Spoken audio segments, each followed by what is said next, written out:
But let's see, they're off now. Let's join Rawley. Thanks, Bruff. Yes, a 2-miler this over hurdles, away to a pretty level break with Tragacanth, one of the first to show, from Sword Ruler. Then comes Tudor Mystery, Gillsway, and Sylvan Lady, the only grey, or the only really recognizable grey, because Gillsway is also grey, but a very dark-coloured one. At the first flight now, and it's Sword Ruler and Tragacanth, and Sylvan Lady almost went, and Lars Sword's wife, Ilva, almost out of the plate there, did well to recover. She remains amongst the leaders, with Frankly Yes on the extreme outside. This is the second flight, and all in line at the second, where Tudor Mystery blinkered over on the inside, Tragacanth, Sword Ruler, Gillsway, Sylvan Lady, and Frankly Yes. These comprise the leaders. They're followed by Darkroom and Tassie. Then come Don Enrico, Super Travel, Tamafors, and bringing up the rear at the moment is Starlight Lad. But as they pass the post for the first time, it's the blinkered Tudor Mystery in the lead from the grey Sylvan Lady. Tragacanth is third. Then comes Sword Ruler. Then Frankly Yes and Gillsway, followed by Darkroom, the odds-on favourite Tamafors. Then Super Travel and Tassie, followed by Starlight Lad, and now last to the 12 is Don Enrico. Most of these runners ridden by their owners and turning away right-handed as they make their way downhill towards the right. And it's Tudor Mystery, ridden in fact by John Mead, although the horse owner trained, in the lead from George Sloan in second on Super Travel. Then comes Darkroom in third place as they continue to make their way downhill and towards the back straight, and still a couple of furlongs or so before the next flight, which will be the third of the 8. And it's Tudor Mystery bowling along in the lead, bandaged in front, followed by Super Travel, Darkroom, and Tragacanth, all these three vying for second place. They're followed in fifth by Starlight Lad, who's made ground from the rear. Then comes Sword Ruler and Tamafors, then Frankly Yes and Sylvan Lady, who's lost ground. And the last three at the moment are Don Enrico, Tassie, and finally Gillsway. Tudor Mystery it is still, who continues to make it, having made most of the running so far. They're now nearing halfway in this past and present hurdle, with Tudor Mystery jumping first still, followed by Darkroom, who was over second, and Gillsway a mistake at the back of the field. His chance looks remote now. Frankly Yes is now in third. Super Travel has dropped back to be fourth. Then comes Tamafors, the favourite, travelling really well just behind the leaders. These leaders are followed by Starlight Lad. Then comes Sword Ruler. Tudor Mystery still, though, out in front with the leader some 4 or 5 lengths ahead of Darkroom in second. Super Travel going well on the inside 3. Tamafors a close 4 now. 5 is Frankly Yes. Then comes Starlight Lad and Sylvan Lady, ridden by the only lady jockey, Ilva Sword. And after her, Starlight Lad, Sword Ruler, Gillsway in the last 3, Don Enrico, Tragacanth, and finally last of all in 12, Tassie.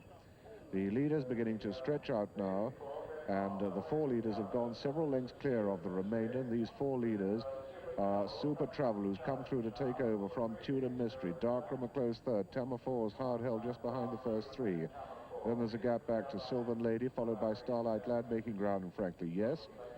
They're turning for home now into the last straight with just over 3.5 furlongs to run. And it's Super Travel, ridden by the season's leading amateur rider, George Sloan. He's had 12 wins, but right behind him, poised very ominously, is Tamafors and Major Lars Sword, who looks to be going all over a winner at the moment. And remember, he ran so well in the Imperial Cup here last year. Super Travel in front, but Tamafors is coasting. Then comes Darkroom. These 3 are clear at the second last. Super Travel over first. Tamafors, the Swedish horse, second. Darkroom took it third. Then comes Starlight Lad and Tudor Mystery. But running to the final flight, it's just a question of when Lars Sword decides to loose Tamafors, because he's surely got the measure of Super Travel at the last. And both leaders hit the final flight. Tamafors rather harder, but he's gone into the lead. Lars Sword has to show him the stick, and Super Travel fights back, and it's these 2 now. Tamafors nearest the camera, Super Travel over on the far side. These 2 have drawn well clear of the rest. Super Travel fighting back, and Super Travel goes into the lead again. The favourite's beaten. Tamafors can find no more, and it's Super Travel who wins it at the line. Super Travel wins the past and present hurdle. Tamafors is second. Gillsway came from absolutely nowhere in the end, fairly flying to take third ahead of Darkroom. Then came Tudor Mystery, the early leader, Tragacanth. Then Starlight Lad, Don Enrico, Sylvan Lady. Tassie won't finish because that's been pulled up. And the last 2 home are Sword Ruler and Frankly Yes.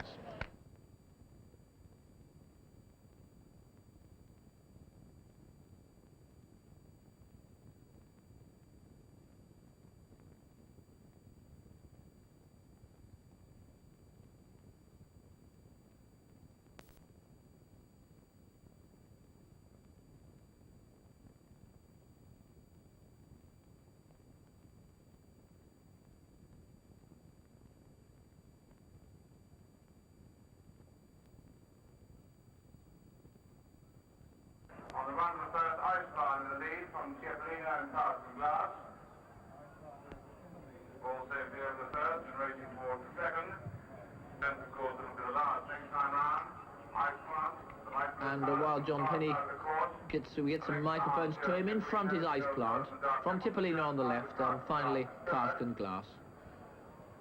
Ice Plant ridden by Colin Hawkins, then a big jump from Cask and Glass. Cask and Glass have been a bit disappointing this year. He promised a lot last season and was the subject of rather overinflated hopes by some scribes at one stage, but he hasn't really come off this season. Last run was at Kelso when he was a fairly distant third, and the time before that, as I say, he was well behind Ice Plant at Doncaster. Ice Plant jumping the water, and the Tipolino is just popping over it, but in no hurry, George Sloan.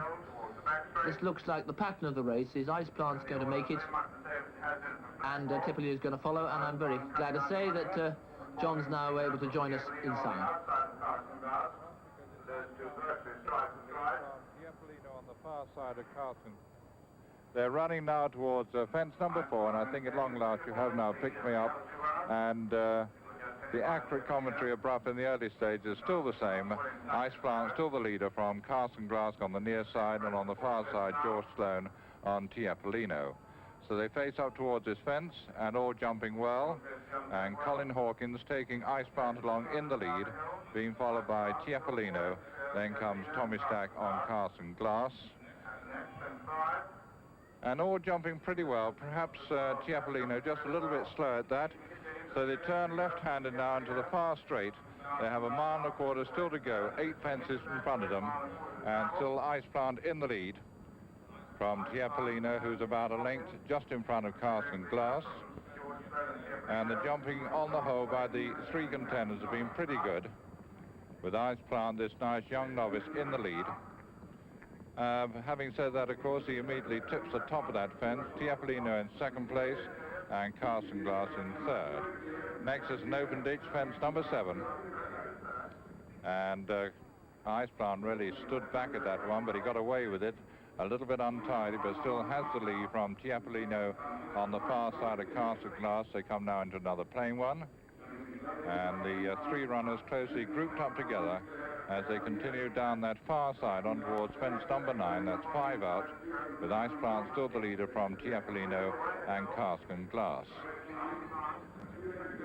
And so Colin Hawkins with Ice and Plant still makes the running from Tipolino, and a good jump there by Cask and Glass, just the back mark of the 3 runners. Ice Plant, however, continues to lead from Tipolino and Cask and Glass, and Tommy Stack going well there on Cask and Glass in third and last place, and the 3 runners once again safely over that, and seemingly all 3 going well within themselves. George Sloan in second place, with Tipolino now taking his mount up or attempting to get on terms with Ice Plant, and Tommy Stack still nicely poised in behind the 2 leaders against the rails with Cask and Glass. And so they're starting now to head for home on towards the third last, which is an open ditch, and it's Ice Plant who still has the advantage from Cask and Glass on the far side and Tipolino on the near side. 2 to go as they come now towards the final quarter mile, and Ice Plant still going well from Cask and Glass on the far side and Tipolino on the near side, and Tiapolino's gone, and so Tipolino is the faller. That leaves 2, and it's Ice Plant now being tackled by Cask and Glass on the far side, and Tommy Stack really pushing along Cask and Glass to get on terms with Ice Plant and Colin Hawkins. This is the final fence, and they come to it, and surely the better jump will decide it, and Ice Plant on the near side just has a fractional lead from Cask and Glass, who's putting in his all, but Ice Plant still holding on from Cask and Glass on the far side, and Ice Plant now going away from Cask and Glass as they come up towards the line. Ice Plant will win this one from Cask and Glass in second place. 3 set out, only 2 return, and the 4, as I look back, Tipolino, and I can see that George Sloan has actually remounted Tipolino, and I think we'll find that he's going to continue to take the minor placings, which will collect £212. In fact, they're now coming to this final fence. Tipolino jumps it well, but sprawls rather, and so he's safely over the last and will qualify for the 3rd prize. And so victory has gone to number 4, Ice Plant, owned by Lady Cadogan, trained by Neville Crump and ridden by Colin Hawkins. Second, number 3, Cask and Glass, owned by Mrs. J. Turner, trained by Arthur Stevenson and ridden by Tommy Stack. And as I speak, Tiapolino goes over the line and qualifies for 3rd place. for his owner rider, Mr. George Sloan, and trained by Josh Gifford.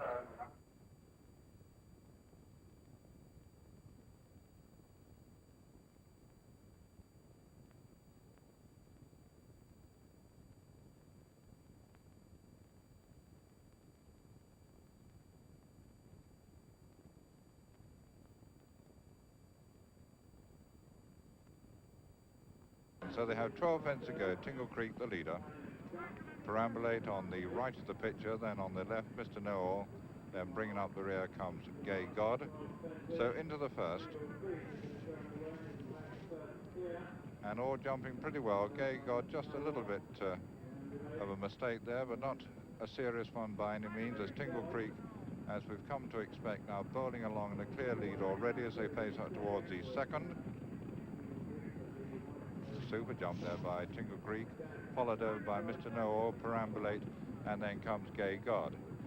Tingle Creek, who's already won here twice, in fact he's won 20 races in his lifetime, about 5 lengths to the good as they face up towards another plain fence, number 3, which is away to our left. Mr. Know-all just in the lead over the other two of Perambulate and Gay God. And so they go right-handed now, 2 fences down the side of the course. Steve Eccles on Tingle Creek continuing to lead from Mr. Know-all, George Sloan.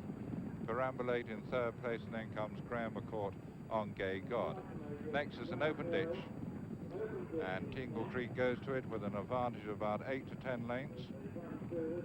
Stands right back and clears it well from Mr. Know-all, Perambulate, and finally Gay God. And Tingle Creek, who likes to bowl along, a most exhilarating jumper, about 10 lengths to the better over Perambulate, who's just now in front of Mr. Know-all, and then finally comes Gay God. They meet this drop fence, the last on the side, and Tingle Creek skips over it from Perambulate, Mr. Know-all, and Gay God. So that's the orders. They turn now into the far straight. You can see the distance, about 15 lengths, possibly 20, as they go to the first of the 4 down the far side, fence number 6, Tingle Creek, in this clear, commanding lead. From the next 2 are disputing it. That's Mr. Know-all on the near side, Perambulate on the far side, and then 10 lengths behind them comes Gay God. Tingle Creek, as they come now to the next, and my word, he really stood off there halfway back the wings, got away with it, and he still has this long lead over Mr. Know-all, who's now back in 2nd place, just in front of Perambulate, and Tingle Creek still the clear lead as they come to the next. And they're all safely over that one. I say all safely. Gay God has just jumped it. Next is the water, and Tingle Creek still in the lead as they come to it, but coming back slightly to the 2nd and 3rd, 2nd being Perambulate, who's about half a length up on Mr. Know-all. Gay God just jumping that one as Tingle Creek continues to lead and comes to the last on the far side. And it looks as though it's tiring just a wee bit, but there's about 10 lengths only now with Mr. Know-all in 2nd place, Perambulate 3rd, and a long gap after that to Gay God. And so they meet the rising ground, Tingle Creek still the leader, Mr. Know-all just in front of Perambulate. This is an open ditch, and I think the 2nd and 3rd will now start to close the gap, because Tingle Creek is certainly coming back to them. Mr. Know-all in 2nd place, Perambulate 3rd, and still a long way behind is Gay God. And the gap's being reduced all the time by the 2nd and 3rd, but Tingle Creek is still in the lead, but he's tiring most noticeably now as the 2nd and 3rd close right in on him now, and maybe his 12 years of age now begin to tell, because the 2nd and 3rd are now on terms and have now passed him. So they have 2 to go. Mr. Know-all and George Sloan takes the shortest way around. On the outer is Perambulate, and they are now going clear of Tingle Creek, and that group of 3 well clear of Gay God. This is the 2nd from home. Mr. Know-all over in the lead from Perambulate. Tingle Creek jumps in 3rd, 1 to go, and the battle on now between the 1st and 2nd, and the 1st and 2nd at this stage of Mr. Know-all towards the centre, Perambulate on the stands rails, then comes Tingle Creek. This is a final fence as they come to it. Perambulate, a fractional leader for my money from Mr. Know-all on the far side, but there's little to choose between as they touch down. And Mr. Noel now wandering just a little bit under pressure, but he has the advantage. And so with about 100 yards still to go, another winner for George Sloan. Surely as they come now inside the last 75 yards, it's Mr. Noel just cruising up, in fact being pushed along because they're all finishing tired. It's very testing. Mr. Noel is the winner from Perambulate in second place, Tingle Creek over in third, and fourth and last, as he has been all the way round, is Gay God.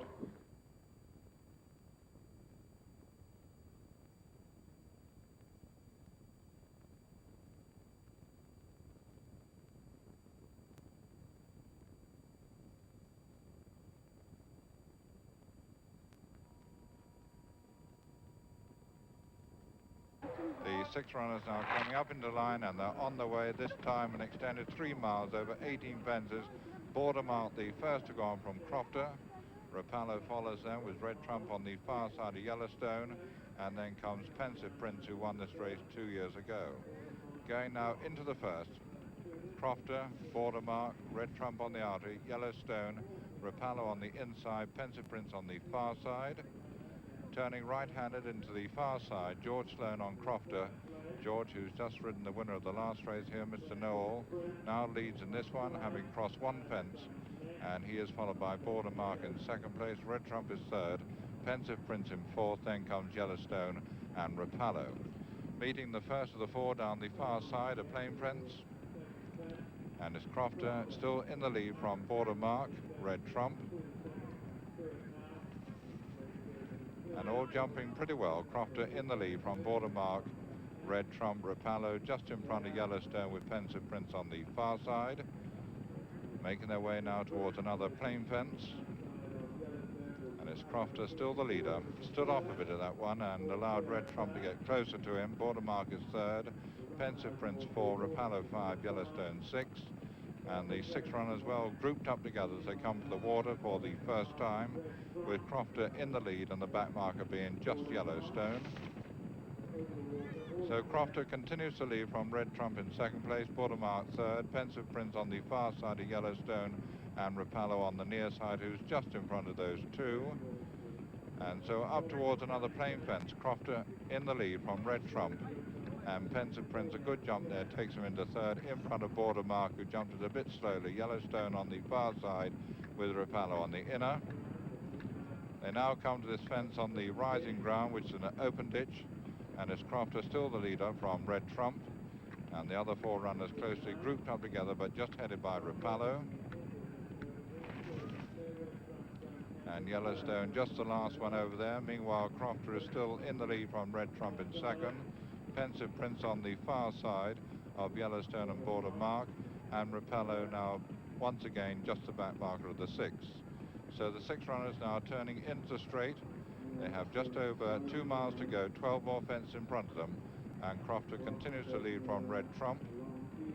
Then comes Yellowstone, who races between Border Mark. Then on the outside then comes Pensive Prince, and Rapallo still bringing up the rear. This is a plain fence that they're running to now. Crofter in the lead from Red Trump. And the last over was Rapallo.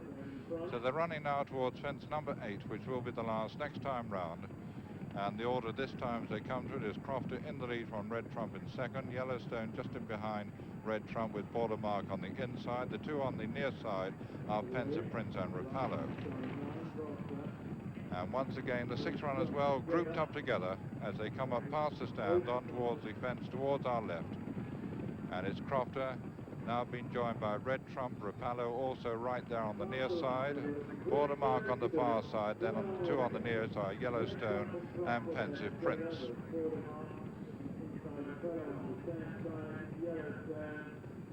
Red Trump just a fractional leader there as they now swing right-handed. So it's now Red Trump in the lead from Crofter, who's now second, Rapallo third. Then in fourth place showing is Yellowstone, followed by Border Mark on the inside, Pensive Prince on the far side.